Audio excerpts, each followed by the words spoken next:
In 586 BCE, in a bid for world supremacy, King Nebuchadnezzar laid siege to Jerusalem, 500 miles to the west. His army sacked the city and captured the most highly skilled and highly educated citizens. Brought to Babylon as prisoners of war, they were forced to work for Nebuchadnezzar. It was the start of what's now known as the Babylonian captivity. But crucially, while in Babylon, the captives became known as the Jewish people, the very authors of the Bible.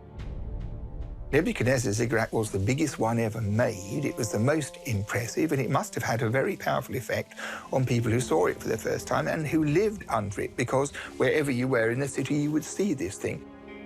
Experts believe that the Jews held captive in Babylon after the siege of Jerusalem saw the huge tower being built. At first, they were mesmerized by the awe-inspiring structure. But over time, it became a symbol of their oppression, of human aspiration, and of overreaching ambition.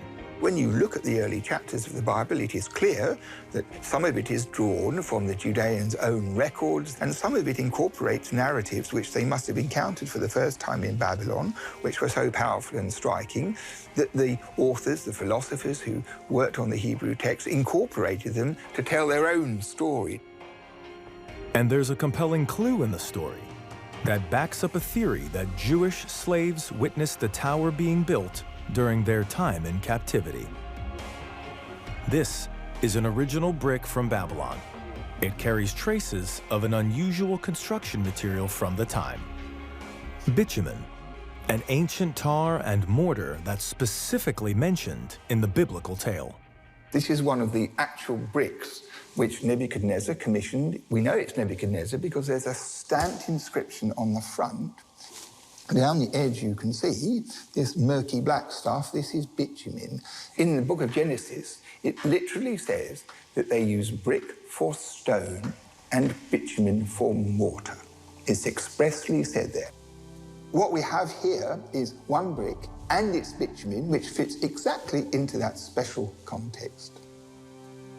There can be no doubt that the stimulus for the story and the narrative must have taken shape during the Babylonian exile. All the evidence says the Tower of Babel was a real building. The story of a mighty tower in a far-off land, written by a desperate population in exile, held captive by a ruthless king. And the destruction of the tower was their way to rewrite history. It's a fiction rooted in truth.